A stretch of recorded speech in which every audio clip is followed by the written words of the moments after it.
둥근 탁자 풍월서 단계. 자, 봅시다. 저건 해서 예, 한번 볼까. 노트가 어딨지? 가로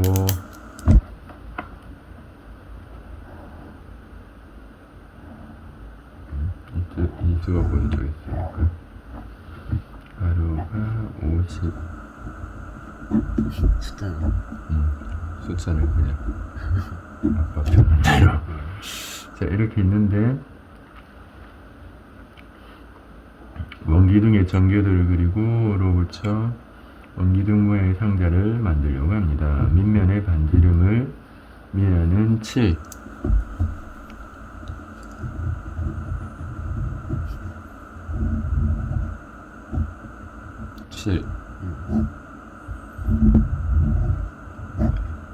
그 다음에 영호는 4. 4 안지름이 4 뭐야? 걸렸어. 다음에 4니까 자, 뭐 어쨌든 이런 원기둥을 만드는데 최대 높이 최대 높이가 누가 더 높냐. 만든다면 누가 만든 상자의 높이가 몇 cm 더 높은지라고 했다. 일반적으로 항상 문제 보다 보면 예제는 물론 이거는 이제 이전보다 심화 유형 이렇게 돼 있어서 조금 더 생각을 요구하는 문제지만 이 예제라고 하는 표현들은 대표적인 어떤 특정 유형 같은 것들을 보여준단 말이에요. 그러면 이거와 유사한 유제들이 나올 때 거의 얘와 비슷한 형태를 연습할 수 있게 하거나 또는 이거와 비교되는 상태의 문제를 보여줘서 뭔가 조금 기본 예제와 차이점이 있는 상태를 확인하게 하거나 뭐 이런 식으로 보통 줘.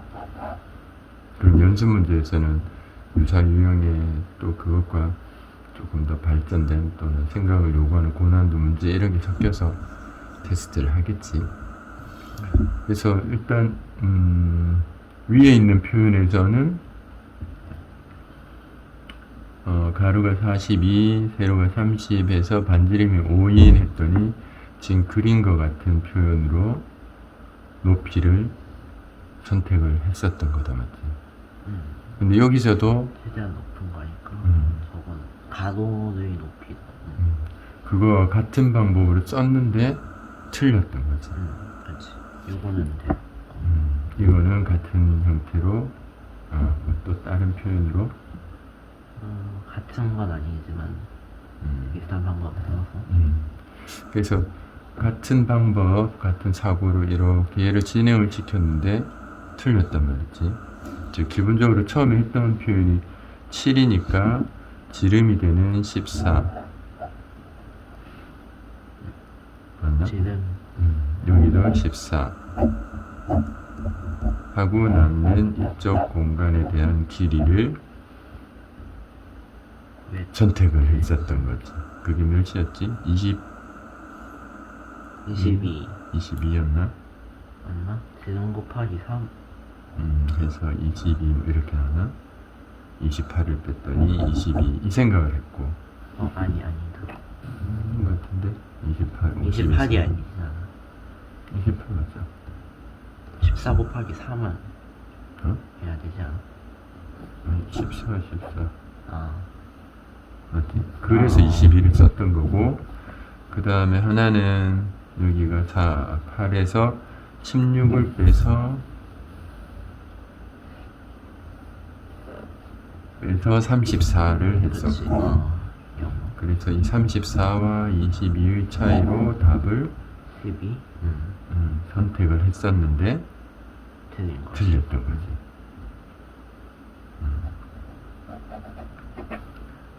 자, 이유를 이수는 지금 이제 우리가 같이 봤기 때문에 뭐 어느 정도 알고 있지만 그 차이를 한 번 더 확인하려고 지금 본 거다, 맞지? 저 위에 있는 표현에서 우리가 지금 놓쳤던 게 뭐였지?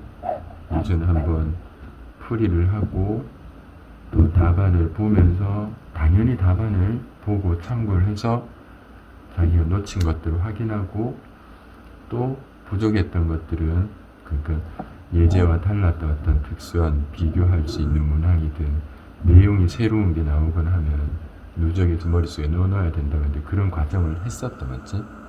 그러면 아빠가 설명하기보다는 이수가 이 지금 처음에 생각했던 표현과 실제 수정을 했던 답안에서 어떤 오류가 있어서 틀렸었는지를 한번 그냥 얘기를 해보는 걸로 해볼까?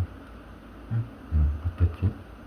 이게 반지름이 7cm면 이 가로라고 해야 되나? 가로가 되는 게 이 반지름이 원기둥에 이 둘레가 되는 장계도에서 원기둥의 옆면에 가로가 되는 이 길이 그게 반지름이 7cm인 원의 원주랑 같아야 되는데 반지름이 7cm이고 원주율이 3인 원의 원주 길이와 같은데 아니면 조금 긴 거는 괜찮고 길면 잘라내면 되니까 이상이어야 되는데 그거는 확인 안 했던 거지. 그렇지. 그걸 확인할 생각을 사실은 별로 할 수 없었던 게 여기서는 별로 영향이 없었으니까. 근데 여기서는 어땠다는 거야?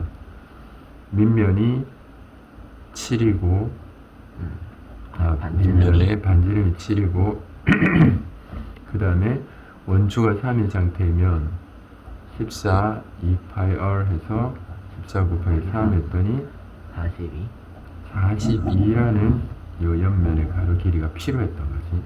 그러니까 원 기둥을 이렇게 둘러야 되는데 잘못해서 밑면이 이렇게 있는데 옆면을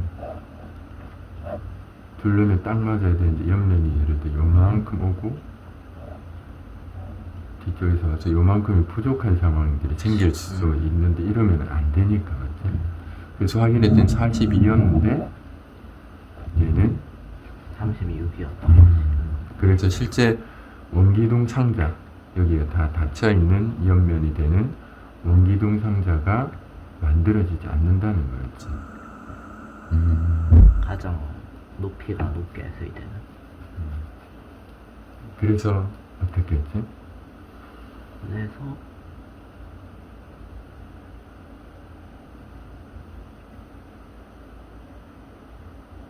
36cm 그래 이 옆면에 이건 옆면이 아니지. 이 직사각형의 세로가 높이가 되는 모양으로 한 거지. 세로가 원기둥의 높이에 해당하는 쪽 방향으로 선택을 한 거네. 그래야 이 50이라는 표현이 42 원기둥의 옆면에 가로 길이를 이제 넘으니까 그래서 그 길을 확보할 수 있으니까 그러니까 이쪽으로 해서 잡으면 이만큼 공간이 비어버린다는 거지. 이 원주 둘레가 36이다 보니까 근데 실제로 필요한 건 원주의 둘레 42만큼이 필요했는데 얘가 32만큼 밖에 안 오니까 얘를 선택을 못하고 이쪽 편으로 잡았더니 그렇지. 그래서 수정이 됐고 지금 이제 이렇게 설명할 수 있게 하는 거지. 근데 처음에 얘를 보고 너무나 당연한 듯이 단순하네 라고 생각하고서 풀었을 때는 이수가 처음부터 의문을 가졌었다 맞지? 이거 원주 이거 왜 줬지? 맞지? 그 처음에 이걸 원주 이상하다 이걸 필요가 없는데 왜 이걸 줬을까 같은 생각을 했었던 거다 맞지? 의문을 갖는 것들이 너무 좋아. 수학은 고등부에서도 마찬가지로 조건을 제시하면 예전에는 이런 게 있었어. 조건을 제시했을 때 뭐 어떤 값이 뭐 숫자가 단 뭐 로그라는 표현 뭐 이런 게 나오거든. 뭐는 2는 0.3010 로그 3은 0.4771 이걸로 쓰겠다 뭐 이런 조건을 주면 이 둘 중 하나가 쓰이는 경우가 있었거든.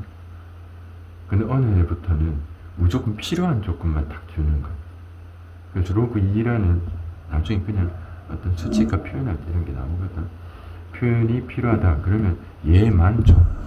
값만. 그래서 무조건 필요 없는 조건을 준다든지 뭔가 약간 혼란을 야기하는 힌트를 남겨둔다 이러지 않아.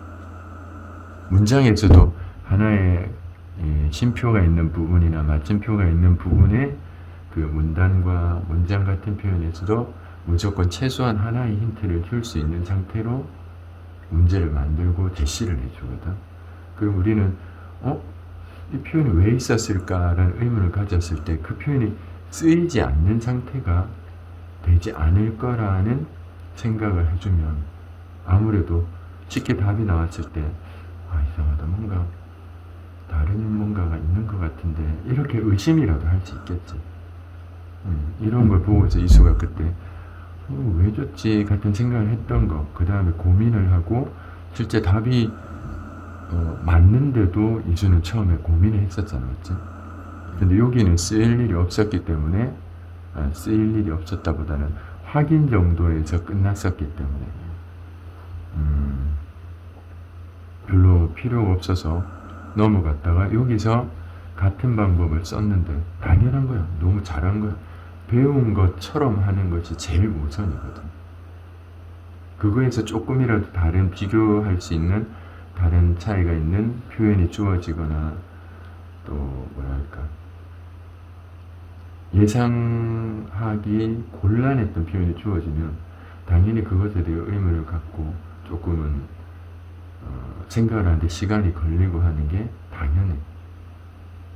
그때 조금 더 생각을 하면서 이 필요성을 느끼게끔 하는 것도 어쩌면 계기가 필요한 거고 그러한 표현들이 어떤 의도로 제시된다라는 걸 전제로 알고 있게끔 되어 있는 게 아무래도 좋겠지. 그래서 그런 것들을 의식할 수 있는 기회만 돼도 배움이 되는 거예요. 계속해서 하나씩 이수는 배워갈 거고 특히 초등부에서도 역시 이수는 어떤 특정 유형이라든지 나중에 중학교, 고등학교 때 어떤 식으로 생각을 하는 게 좋은지를 충분히 시간을 들여서 천천히 생각을 하고 있는 거잖아. 이런 걸 볼 때 틀려서 스트레스 받는다? 별로 그럴 필요 없어. 아빠가 옆에서 봤을 때 이수는 충분히 답안을 보면서 생각을 하려고 노력을 했던 것 같아. 그리고 지금 설명을 할 수 있게끔 보완을 한 거, 수정을 해둔 거 이런 거조차도 다 공부였기 때문에 너무너무 수행을 잘 한 거야. 근데 우리가 이거 딱 봤을 때 어디였더라? 57이 아니야. 164 여기 적혀 있어야 텐데. 여기 있다. 57이네. 이 답안을 보고서 앞쪽 예제도 사실은 이게 고등학교 때나 이런 표현들이 이거는 문제처럼 제시가 돼서 유형이라고 적어놓고 유형이란 인식을 우리가 할 수 있게끔 지금 잘 안 해놨단 말이야. 문제를 푼다가 아니라 문제를 보면 공부를 한다가 돼야 되는데 잘못하면 그 예제에 해당하는 표현 외에 나머지는 다 문제인 것처럼 답을 맞추지 못한 부족한 것처럼 인식을 할 수 있게 사실 배치가 돼 있어. 많은 문제들이. 근데 다 공부거리야. 실제 풀이가 적혀 있으면서 생각할 거리를 제공을 해주는 게 좋았는데 그러하지 않은 상태에서 의문을 가지고 의심은 했지만 뭔가 그 필요성이라든지 또는 당위성을 느낄 만한 기회가 없었던 거야. 그러니까 문제를 풀면서 그런 고민을 하고 또 같은 방법을 수행을 해보고 그 다음 수정을 해서 답안을 확인하면서 정보들을 얻는 과정을 했다는 자체가 이수가 너무 잘한 거지. 근데 이거 보면서 너무 힘들었지. 뭔가 어떤 이유로 이렇게 해놨는지 알 수 없게 옆면에 가로 앞에서는 별로 필요가 없었는데 그냥 제시를 해줬나 싶은 생각. 높이 필요한 것들. 그래서 여기는 맞는데 여기는 왜 딴 방향으로 썼을까에 대한 설명이 하나도 없잖아. 답안이라고 돼 있는 게 아니라 해설지라고 돼 있는 표현들은 사실은 우리가 읽고 이해할 수 있게 돼 있어야 돼. 물론 이수는 똑똑하게 그걸 보고 의문을 가지고 아까 같이 그런 표현들로 하고 깨달음 얻을 수 있는 상태를 이용을 해서 정보를 얻었지만, 근데 그렇게까지 힘들게 해야 될 필요성이 없단 말이야. 설명이 별로 없지. 그래서 좀 곤란해 사실은. 당연히 답안을 참고를 하고 그걸 통해서 공부를 할 수 있게 정보를 얻고 또 그래야 되는데, 그러려면 여기에 어떠한 이유라든지 또 뭐랄까 어떤 방식으로 생각을 하는 게 좋은지 어떤 차이가 있는지를 알 수 있게 써주는 게 좋아요. 요즘 고등부 책들은 조금 해설지가 두꺼워지고 설명들이 좀 더 자세하게 돼 있는 책들이 좀 많거든. 예전엔 정말 그런 해설에 대한 게 뭐랄까 좀 불친절했어. 숫자가 적혀 있다고 해서 해설이 되면 안 그렇거든. 우리는 생각을 해야 되잖아. 숫자에 담겨 있는 의미를 확인할 수 있어야 되는데 그 바탕이 가끔 없을 때는 거기에 적혀 있고 우리가 알 수 있게 말로 되어 있어 줘야 돼. 그래야 공부를 하지. 근데 그게 없는 상태야. 그래서 좀 보기는 힘들었을 거야. 근데 왜 이렇게 옆면을 쓰고 뭐 이렇게 해놨는지를 이제 저렇게 이수가 이해를 하고 했으니까 너무 잘한 거고. 그래서 그냥 한번 얘기를 하면, 예전에 어떤 고등학생 누나 한 명은 뭔가 필요한 것들, 자기가 질문을 했다가 그걸 보완해야 되는 상황들이 생기잖아. 그러면 제일 안 좋은 케이스는 사람들이 그냥 보고 하고 이해를 하고 넘어가는 애들. 그런 경우는 질문할 때도 많이 생각을 안 해서 그러니까 감맥에다가 틀렸으니까 그냥 질문하는 사람. 이건 공부가 안 된 거잖아. 시험도 아닌데 공부 시간을 투자하지 않고 문제만 풀다가 막히면 그냥 질문했기 때문에 이 학생들은 그냥 설명을 들어도 이해해서 멈추고, 그러다 보니 다음에는 기억에 남아있지도 않아서 틀린 상황을 그대로 재현하면서 또 틀리는 경향이 커. 근데 좋은 거는 이수가 하듯이 답안을 보고 생각을 하고 그 다음에 다시 머릿속에 정보를 정리해서 넣어놓고 다음에 보면 내가 봤던 문제 또는 틀렸던 문제 또는 힘들게 맞췄던 문제, 이런 기억이 사실 남아있어야 돼. 그래야 그 정도 기억이 남을 만큼 집중해서 또 공부를 하듯 봤다는 거잖아. 근데 그게 수학은 잘 안 돼 있어. 그렇게 전달도 잘 안 돼 있으니까 아이들이 그냥 문제 푸는 게 공부라고 생각하고 넘어가는 거야. 이해하면 끝난다고 생각. 안 그래. 이해는 당연히 필요한 거지만 나중에 시험을 치고 스스로 보려면 기억을 해야 돼. 기억하려면 뭐가 필요해? 적어두는 거. 그렇지. 정보. 그 정보는 필기를 통해서. 그래서 그 여학생은 그냥 그 문제에 있는 책에다 이리 적을 수도 있고 노트에 적을 수도 있고 한데 이 답안을 잘 활용을 했던 것 같아요. 여기에 설명이 부족하거나 보완이 필요하면 아빠가 얘기 막 했던 것들을 여기다 막 써주는 거예요.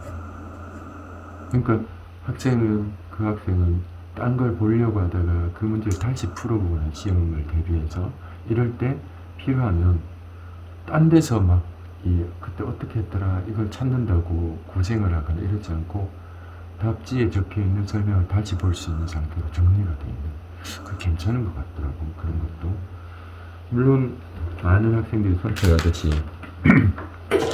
노트 필기를 하거나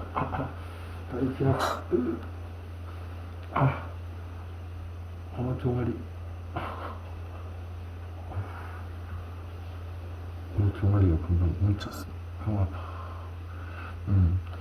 잘 정리해 두거나 하는 경우들, 그 학생들은 진짜 잘하는 거야. 필기가 너무너무 중요하거든.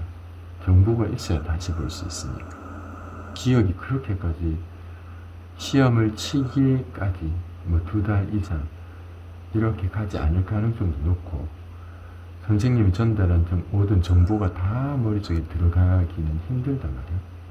필기는 되게 중요해.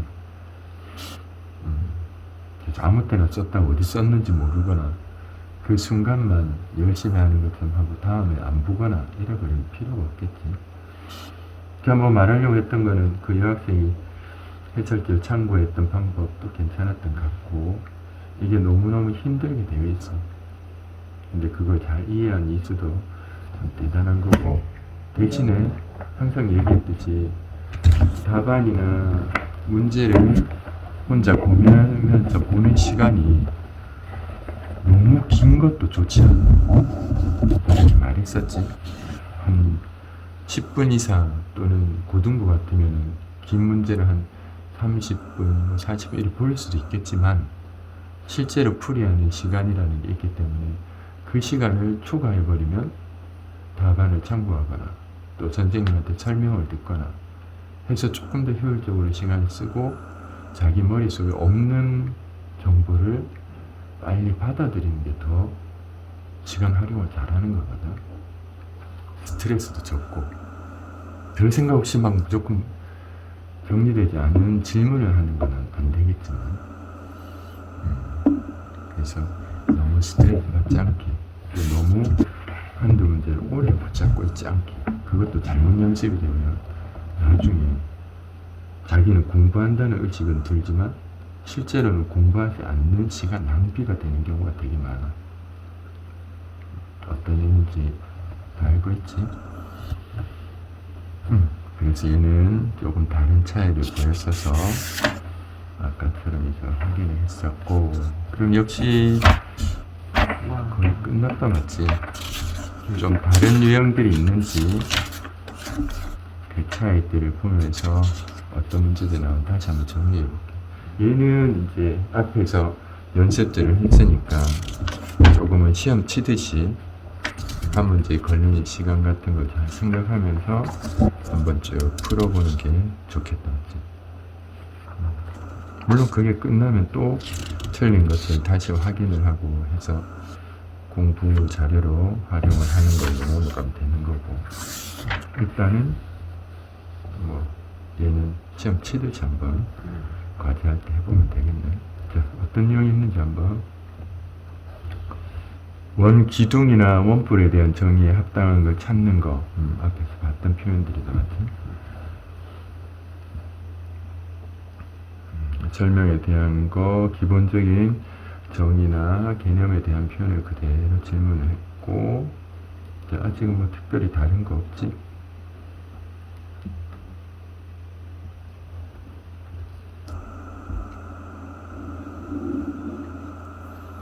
특별히 다른 거 있지 않다 맞지? 그래서 실제 시험도 사실 고등부도 모의고사가 30문제를 시험을 치면 기본적으로 가끔 이렇게 설명을 하면 24문제 정도에 해당하는 문항은 기본적으로 공부를 하고 전달을 받은 상태로 수행을 할 때 알고 있어야 되는 표현들. 그러고 나서 남아있는 몇 문제, 6문제 중 3문제 정도는 조금 더 활용을 하는 표현이라든지 응용을 하는 조금 생각을 요구하는 표현들의 문제들 역시 연습 문제나 또 기본적인 여러 문제들을 통해서 확인할 수 있는 유형들이에요. 문제는 다르겠지. 앞서 말한 24문제 정도나 그 정도는 사실은 문제의 형태, 문형조차도 유사해. 그럼 사실 기본적으로 공부를 하면 제대로 전달된 것처럼 수행을 해오고 다른 방법으로 시간을 썼으면 24문제 정도는 보통 맞춰야 된단 말이야. 그 다음에 조금 더 신경을 써서, 보통 고등부 학생들은 시간을 엄청 써서 공부를 하거든. 그럼 그 정도까지도 시간을 썼으면 어쩌면 27문제 정도는 조금 시간을 쓰고 좀 생각을 요구하더라도 기본적인 시간 내에, 조금 짧은 시간 내에 풀 수 있는 상태가 되어야 어쩌면 바르게 공부를 하는 거예요. 그게 특수하게 열심히 공부를 하고 머리가 좋아서가 아니라 전달을, 물론 전제는 선생들이 알고 있는 100%를 다 전달했을 때 그걸 수행을 하려고 노력한 학생들이 그 정도를 받는 것이 어쩌면 자연스러워야 될 수 있다는 거예요. 잘못 학생들의 힘듦을 간과하고 이렇게 너무 쉽게 보는 거 아닌가 이렇게 생각할 수도 있지만 배움과 수행에 대한 게 전제가 됐을 때 그 나머지 세 문제 정도가 있잖아.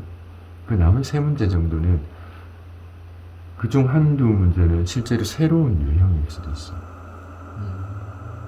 그리고 뭐 두 문제 정도는 시간이 꽤나 걸리는 문제일 수도 있어. 고등부 따지면 이전 같은 미적분 문제나 이런 표현들의 두 문제, 또 앞서 있는 뭐 21번 문제나 이렇게 해서 사고를 요하는 문제 같은 세 문제 정도는 시간이 좀 걸리는 문제거든. 그때 말한 수능 만점자도 뭐 1시간씩 걸렸다고 했던 그런 문제가 포함이 되어 있는.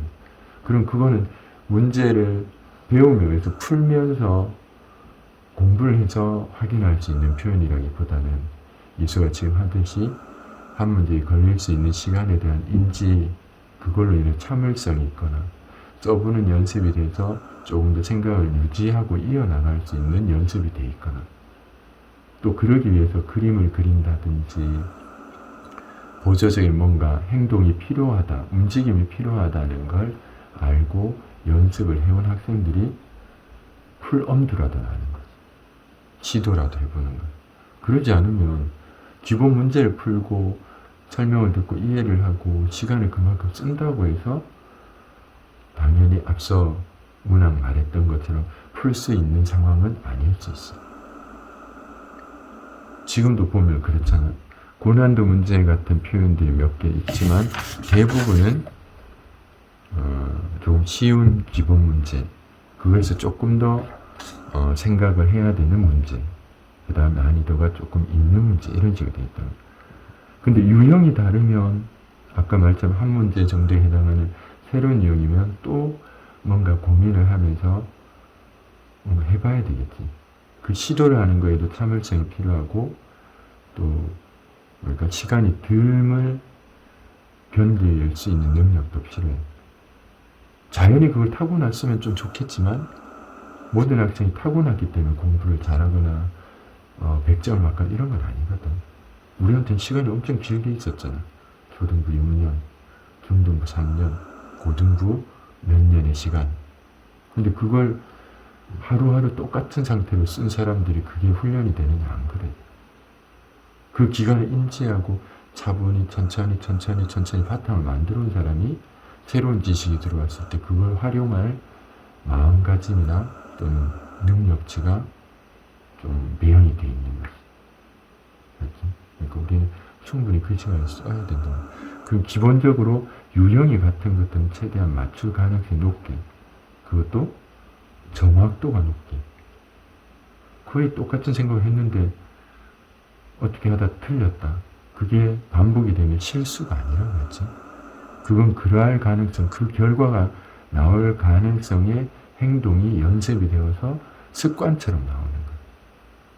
그건 수정해야 될 항목이야. 실수가 아니라. 맞죠? 그래서 대부분 그렇게 맞춰야 되는데도 맞추지 못하는 건 전달을 못 받았거나 그 상황도 커. 아빠와 같은 이수에게 뭔가를 전달해야 되는데 그러하지 못한 상태에서 평가를 받고 또 그걸로 인해서 전달되지 않은 상황, 그 표현의 이면에는 전달된 것들은 충분히 열심히 하는 애들이 있거든. 근데 나는 제대로 전달받지 못해서 그걸 확인할 기회가 없었는데 그걸로 인해 지적을 받으면 점점 그게 누적될수록 자기 능력을 탓하거나 또는 자기가 부족하다는 생각으로 이미지가 쌓여. 나중에 편하게 머리를 쓰고 생각을 하고 할 수 있는 능력이 커질 수가 없잖아, 그렇지? 그런 상황들이 되게 많아. 그래서 전달은 최대한 이루어지고 난 다음에 그 다음에 확인을 하고 같이 동행하면서 뭔가 또 더 연습을 할 수 있는 기회가 있어야 되겠죠. 근데 어쨌든 그런 전달, 그 다음에 수행을 해서 100%까지 안 될 수 있겠지만 우리는 100%를 노리고 수행을 해야 돼. 근데 그러한 상황들이 안 됐으니까 기본 점수를 못 받는 거야. 능력을 탓하기 전에 자기가 그만큼의 전달을 갖고 그만큼 학생 입장에서 따지면 수행을 알맞은 시간, 뭐 맨날 앉아 있는다고 되는 건 아니니까 그렇지.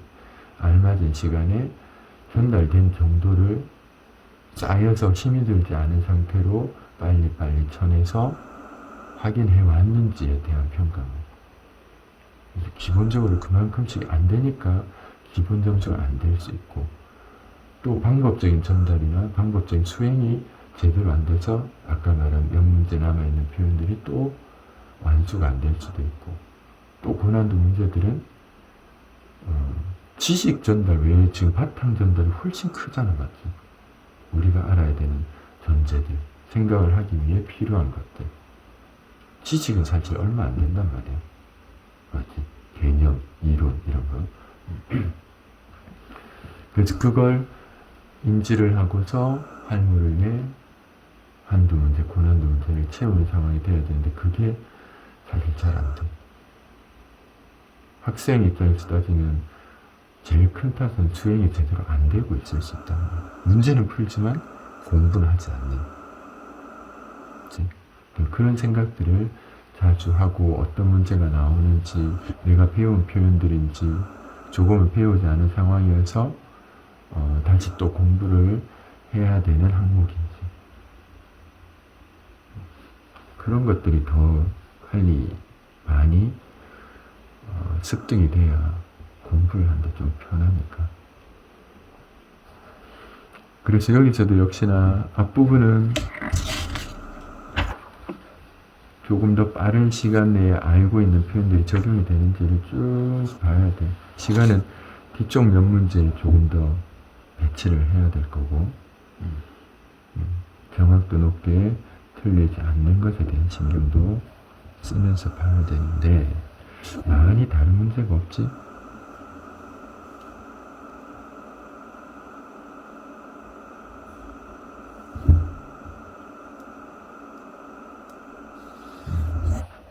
이쪽도 뭐 비슷한 문제들이 쭉 있는 것 같고. 아까 응? 들름이 14였어요. 아까랑 비슷하지.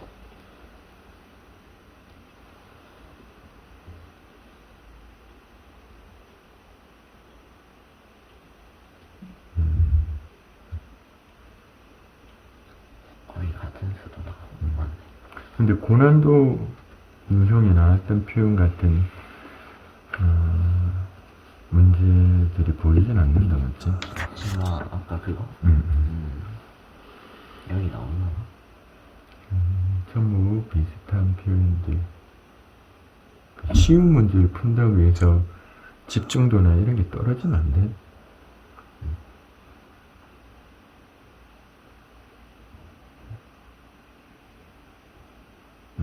이 뒤에 있는 문제들은 한번 예제를 한번 풀어볼까? 직접? 어떤 걸 해볼까? 이런 표현 한번 해봐.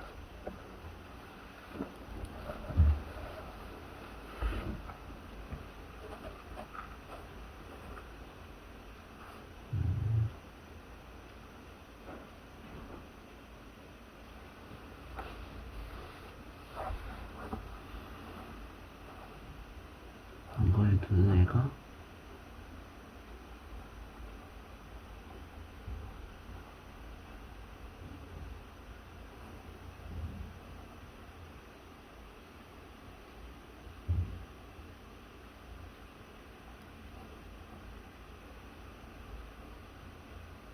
차분하게 생각.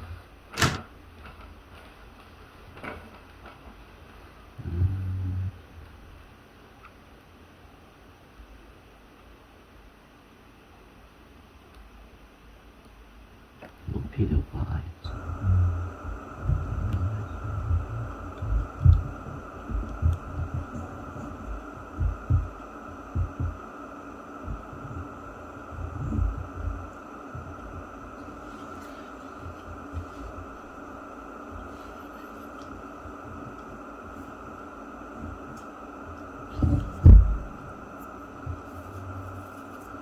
아, 너희비가 아니라 둔네, 그래.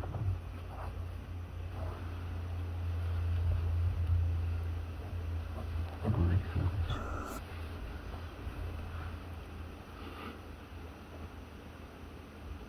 높이도 봐야 되면 얘가 X가.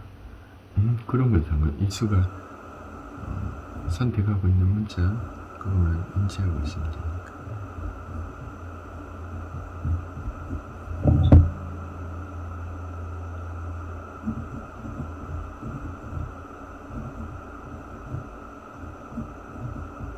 그렇지. 이제는 곱하기 기호도 없이 이수가 좀 익숙하게 쓰게 됐다, 맞지?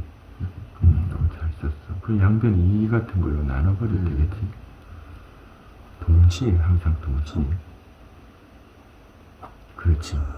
더하기 빼기 같은 건 다른 항이라고 인식을 한다고 했으니까. 24. 뭐가? X 더하기 막. 그렇지. 표기를 제대로 해줘야 뒤에 진행을 하다가 혼란이 걸리죠.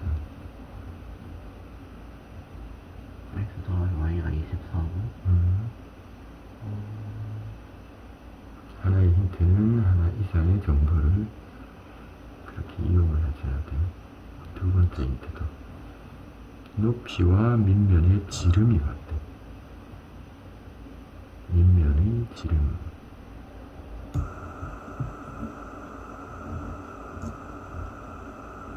자, 여기서 하나 더 되게 중요한 표현일 수 있는데, 수학은 보통 직접적으로 힌트가 제공이 되고 그 힌트를 이용해서 푸는 문제들이 있거든. 대부분은 그래. 근데 하나가 숨겨진 힌트들이 있어. 그 숨겨진 힌트는 말 표현 중에 수학적인 번역이 필요한 경우도 있지만 우리가 원래 당연한 듯이 알고 있기 때문에 제시할 필요가 없는 경우가 있어. 예를 들어 확률의 전체 합은 1이다 라든지, 비율을 어떨 때는 뭐 저번에 우리 한번 쓴 거 있지. 이수가 x1 썼던 표현을 공통인 걸 전체 값을 1로 잡는다든지, 또 뭐 이런 여러 가지 형태 중에 당연해서 제시하지 않는 것들이 있거든.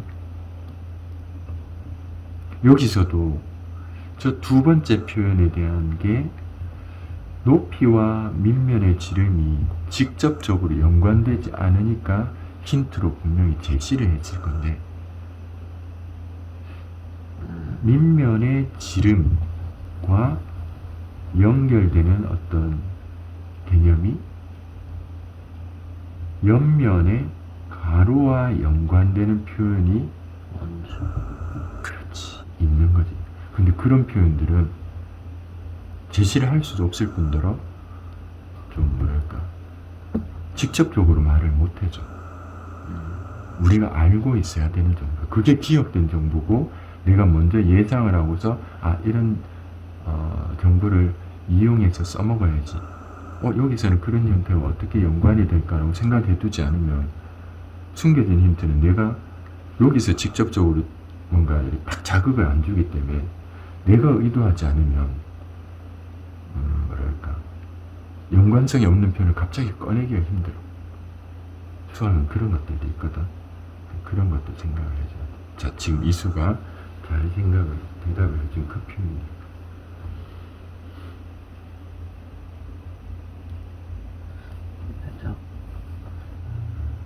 차분하게 단계를 쓰는 것도 천천히 써보면 돼. 머릿속에 담아둘 필요 없다고 했지. 눈에 보이게 해주는 게 좋아.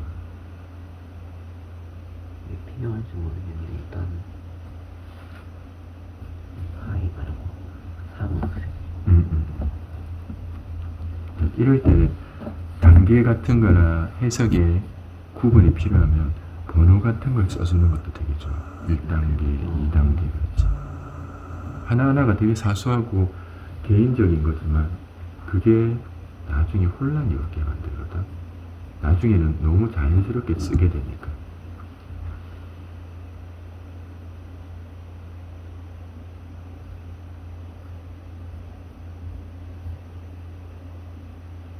잠시. 밑면의 지름은 이거야. 자, 수학의 얘는 수식은 그렇지. 정확히 연결시켰네. 밑면의 지름은 원기둥의 높이와 같다고 했고, 근데 이수가 밑면에 뭘 쓴 거지? 원주. 원주를 쓴 거지. 그렇지. 등호는 항상 머릿속에 같다라는 개념이 있어야 돼. 그래야 내가 쓰면서 이거 같지 않은데 같은데를 알 수 있거든. 그렇지. 잘 썼어. 얘가 반지름이 뭔지 모르겠지만 일단 이 파열되어 있는 이 표현의 값은 가로 길이와 같은 상태가 맞아. 그러면은 이건 제시되지 않은 걸 이수가 찾아낸 거지. 근데 이 안이 그렇지. 지름이잖아. 그러면은 이 안은 높이와 같아. 아, 여기서 먼저 쓴 거야. 자, 이거는 번호를 쓰지 말자. 그럼 2R은 하고 3분의 X를 쓴 거니까 이걸 지금 이수는 알고 있어. 근데 이거가 Y잖아. 그렇지. 자, 문자를 표기하는 것도 이제는 4학년 뭐 이런 부분 때부터 네모 대신에 뭐 A를 쓰는 게 어때, X를 쓰는 게 어때, 그걸 천천히 연습을 하면서 머릿속에 인식을 시키고, 숫자와 문자 사이에 곱하기 기호 같은 건 중학교 들어가면 거의 표기를 안 하고 쓰게 될 거야. 그것도 눈에 점점 익히는 게 좋을 것 같은데 라고 했던 아빠의 제안을 이수는 천천히 어쩌면 빠르게 이해를 하고 지금 써먹기 시작했던 거지. 이러한 표현들은 쉬운 상황이 아니거든. 이수는 그런 부분을 수행을 하고 그러한 게 나을 것 같다라고 생각되는 것들을 이렇게 이용하고 있다는 것만 해도 참 대단한 거야. 그 다음에 말의 표현을 숫자로 쓰는 거, 수식으로 옮기는 거, 이게 나중에 활용 문제, 중학교 이상 활용 문제에서 고난도로 취급을 받아. 연습을 해오지 않은 애들이 갑자기 그때 그걸 써야 되는 상황이 되면 잘 쓰느냐 안 그래. 머릿속에서 별과를 내고 단순 계산에 칭찬을 받았던 애들이 갑자기 그렇게 안 되거든. 근데 어느 정도 기간 내에 벌써 이수는 이렇게 익숙해졌다는 것만 해도 너무 놀라워서 거야. 정말 잘하고 있는 거고. 그치? 잘했어. 자, 여기서 그러면 어떻게 되는 거지? 뭔가 연관된 표, 문자가 지금 몇 개지? 문자는 2개. 문자는 3개. 아, R까지. 근데 2개가 될 수 있게 했다 말이지. 이수가 필요로 하는 건 뭐지? 구해야 되는 건 Y. Y. Y와 X가 연관된 거 하나, 여기 또 X와 Y가 연관된 거 하나. 이게 지금 여기 두 번째 힌트에서 준 거고, 이 두 번째 있는 얘는 우리가 알고 있어야 되는. 그렇지. 이수가 기억을 하고서 이용을 했어야 되는 상황을 선택한 거. 잘했다, 그렇지? 이 상황이 돼야 지름 자체와 높이가 연관되진 않는데 그걸 힌트를 줌으로 해서 지름을 밑면과 연관시키고 그것과 높이가 연관되는 상태가 됐지. 그럼 X와 Y가 연관된 표현을 이수는 얻어낸 거야. 자, 이럴 때 또 생각을 하지. 모든 표현들의 진행이 잘못하면 쭉 오다 결과에 대한 표현들이 머릿속에 남으면 나는 이해를 한 것 같아. 근데 시작점이라든지 중간 과정을 기억하지 못했거나 그게 연결된 연결고리를 인지하지 못한 사람은 의식적으로 의도해서 쭉 쓰는 것들이 잘 안 돼. 그래서 생각을, 기억을 복기를 시키고 그 과정에 대한 걸 되뇌어서 누군가한테 말할 수 있을 정도로 생각을 정리를 해두는 과정들이 필요하고, 그게 실제로 우리가 해야 되는 공부를 인식을 시키는 거지. 너무 잘했지? 자, 그러면 여기서 이 표현과 이거를 연관을 시켜서 우리는 Y를 구해야 돼. 자, 그것까지 할 수 있을까? 실제 이런 표현들이 중학교 때 배우는 연립방정식이에요. 2원 1차 연립방정. 1차는 얘들의 차수를 말하는데 그때 차수라고 해봤자 x가 2개 곱해져 있으면 2차, 3개 곱해져 있으면 3차 문자가 얘처럼 하나의 x와 y 이런 것들이 있으면 1차 그런 표현 쓰는 뭐 지금은 그냥 듣고 그런가 해도 돼. 지금 우리가 보통 하는 게 1차 정도의 방정식이야. 값을 구하는 거. 근데 초등부 때는 생각해서 그냥 이렇게 주먹 구구식 이러긴 좀 그렇지만 생각을 할 수 있는 상황을 그렇지 끼워 맞추듯 어쩌면 답을 찾았다면 조금 더 중학교 이상 지나가 버리면 풀이에 의해서 표현을 해야 될 상황이 되는데 그게 이런 표현. 그게 방정식이야. 이원이라는 건 문자가 2개. 그 지금 이수가 이렇게 한 번씩 경험하는 것들이 중학교 이상에서 하는 표현이야. 근데 풀이를 어떻게 해야 될까? 2개를 연결해서 이거는 y를 구해야 되니까 어떻게 하면 좋을까?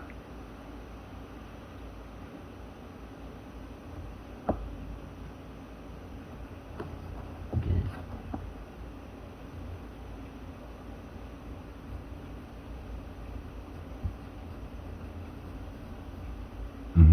x를 먼저 구하고 y를 구할까? 근데 이거 표현은 괜찮아. 표현할 수 있는. 그럼 구할 수 있지. 연립 방정식의 가장 기본적인 개념은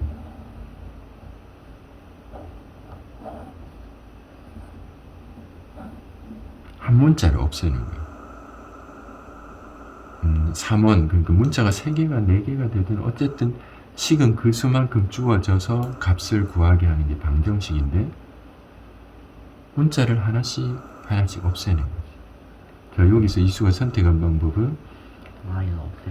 그렇지. 여기 y가 3분의 x니까 그 y 대신에 3분의 x를 넣고 더하기 x는 24에서 x를 구할 수 있는 상태를 한 거지. 아니면은 y 곱하기 3 더하기 y는 24. y 더하기 여기서 x는 해서 한번 써볼까? x는 하면 어떻게 되는지. x는 여기서 x는 y 곱하기 3. 그렇지. 그러면 x는 그렇지 3y 이런 식으로 표기를 하겠지. 똑같은 표현이지만 조금씩 이런 식으로 익숙해지면 중학교 때 아무래도 편할 거야. 이렇게 되면 요걸 지금 이수가 요 식에서 했던 것처럼 여기다 넣어버리면 바로 y는 하고 구해지겠지. 그래서 얘도 좋은 해석이야. 근데 한 줄 정도 또는 한 과정 정도를 더 쓰게 된다, 맞지? 그래서 우리가 필요한 것을 선택을 하는데 효율적인 방법과 시간을 쓰는 게 아무래도 실제 연습 과정으로는 중요하고 필요한 것. 그래서 이렇게 쓰는 게 아무래도 낫겠지. y를 구할 거니까. 그럼 얘를 여기다가 넣어서 풀이를 해볼까? 자, 천천히 익숙해지게 해주는 거. 근데 그거는 4y잖아. 그렇지. 3개의 y, 1개의 y, 4개의 y. 곱하기 숫자는 그런 개념으로 이해를 하면 돼.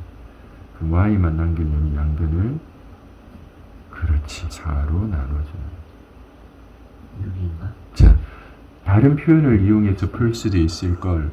이수는 너무나 잘 해석을 하고 표기를 하고 나중에 쓸 수 있는 그 표기를 통해 풀이를 하는 과정으로 방정식이지.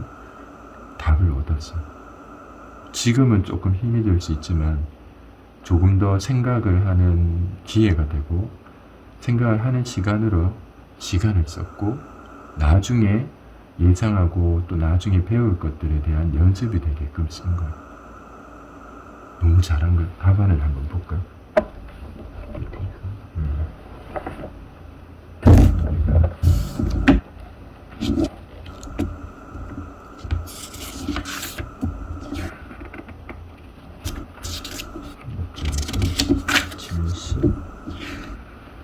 이쪽에 있는 여기인가?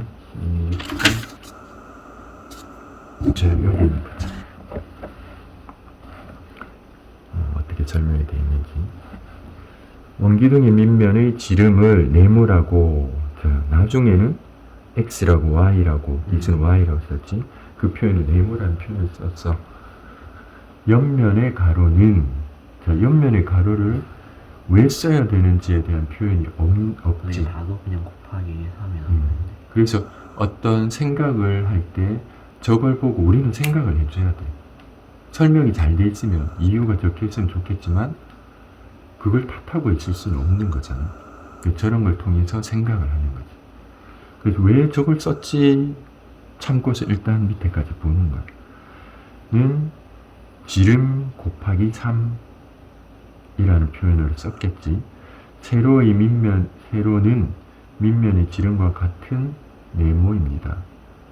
옆면의 둘레를 쓰는 이유도 이수가 표기했던 이 상태에서 48과 연관을 시키려고 했던 거겠지.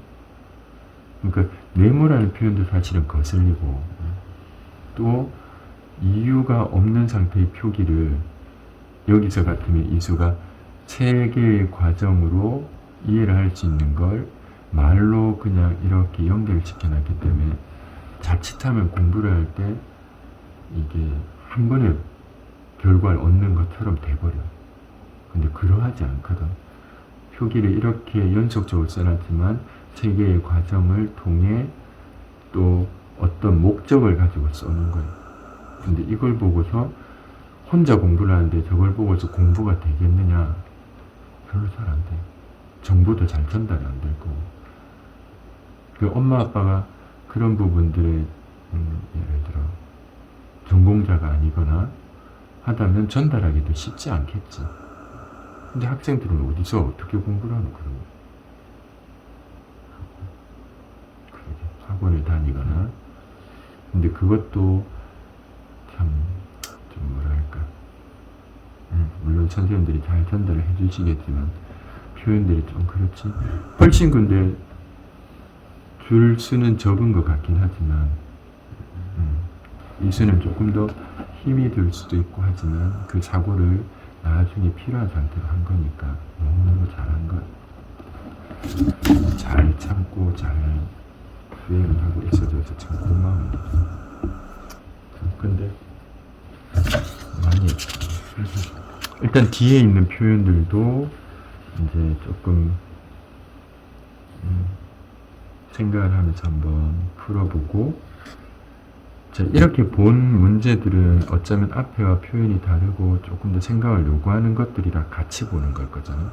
가끔 학생들은 그럼 학교에서 봤으니까 하고 그걸 건너뛰어 버리는데, 그러면 중요한 표현을 오히려 공부를 안 하게 된다 그랬지.